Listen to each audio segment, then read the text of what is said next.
I still remember my mom's first iPhone, the 3GS. And now, 16 years later, a new king has risen.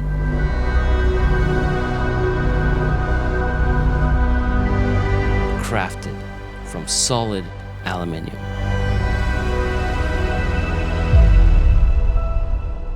The iPhone 17 Pro, crafted from aluminium, I know. Dramatic intro, it was on purpose. I feel like it deserves it. I've had the iPhone 17 Pro now for about a month and it has become one of my favorite cameras. And you heard me right, I did say camera. We are dressed in blue and we have to agree now, blue is the best color. I've taken it to the western part of Norway, filmed some clips there that I'm going to show you. And I must say I am blown away by the cameras. Keep in mind I'm coming from the 13 Pro, so this is a big leap for me. This is like a 4-year leap. And this video is not going to be about specs at all, only what it does for me as a photographer and how I use it in my daily life as of the last month. Two of my favorite features about this new iPhone is the 8x zoom. Not optically, it's digitally zoomed in from the 4x zoom, and there's some processing things going on right there. I have catched myself so many times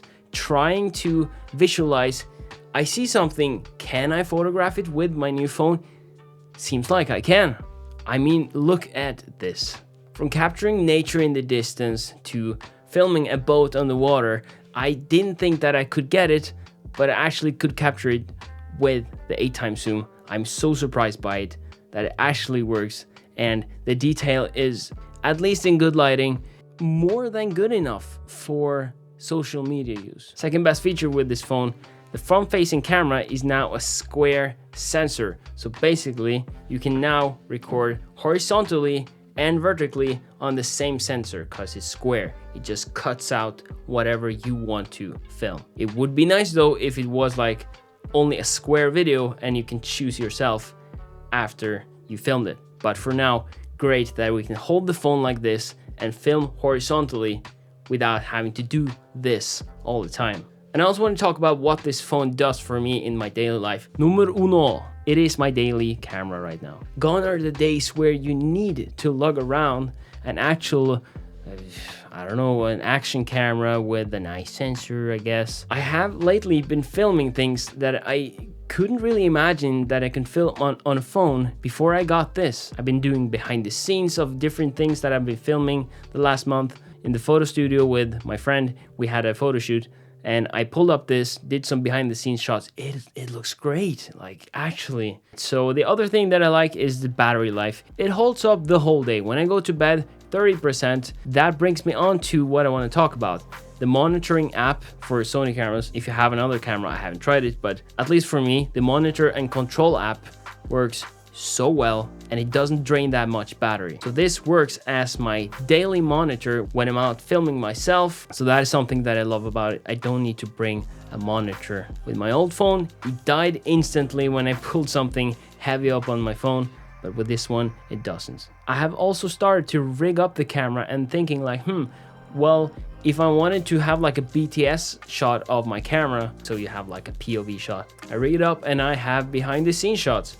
And I don't care about what you say about this quality. This quality is good enough for all kinds of social media. I shoot in Apple Log 2, HEVC something. No, these are my settings. Apple ProRes, Log 2, 4K, 30 frames per second. I simply use the Apple made app. I think it's called Final Cut Camera or something. Can't remember what it's called, but it's great. It works. There's also a Blackmagic camera app that you can use. But you might be wondering now, why don't I shoot in the Apple ProRes RAW codec? I know it exists. I have seen it. It doesn't have any kind of stabilization. And I feel like that's enough for me, at least for now, to not care. And I'm not using my phone in any scenario where I would need raw footage. That's not what I use it for. It is more for capturing things on the go. So the ProRes function is more than enough. I hope it will be an open gate version in the only ProRes version. So you don't need to film in RAW to get ProRes. That should be available. If somebody knows how I can do that with another app, let me know. Well, you can just use an SSD. No, I don't really want to use an SSD. This is how I like to use my phone. I like to have it like this, slide it into my pocket. I don't want to have anything attached to this. So I haven't really used the phone for much photo stuff when it comes to people, but I have used it for photography just as much as I've used it for video, and I have to say I am so happy with this. Now the question you might be asking, should I upgrade? Should you upgrade?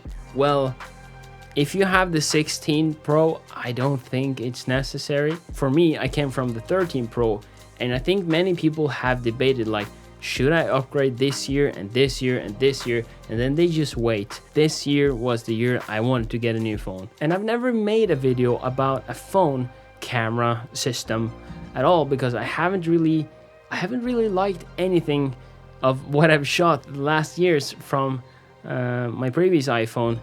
But this year it is just a whole new thing for me. Now it's not going to replace my camera that's filming me right now, the A7C II, but for some things it will. I mean, look at the shot with these birds. It actually is crazy that I captured this. I saw it from my car window. I put on the 8x zoom and I just followed them. It looked shaky, but when I looked back at it, it actually is stable. And that is why I love the stabilization from the iPhone. And I feel like without it, makes it harder. So that's why this phone has become one of the most versatile things that I have in my kit right now.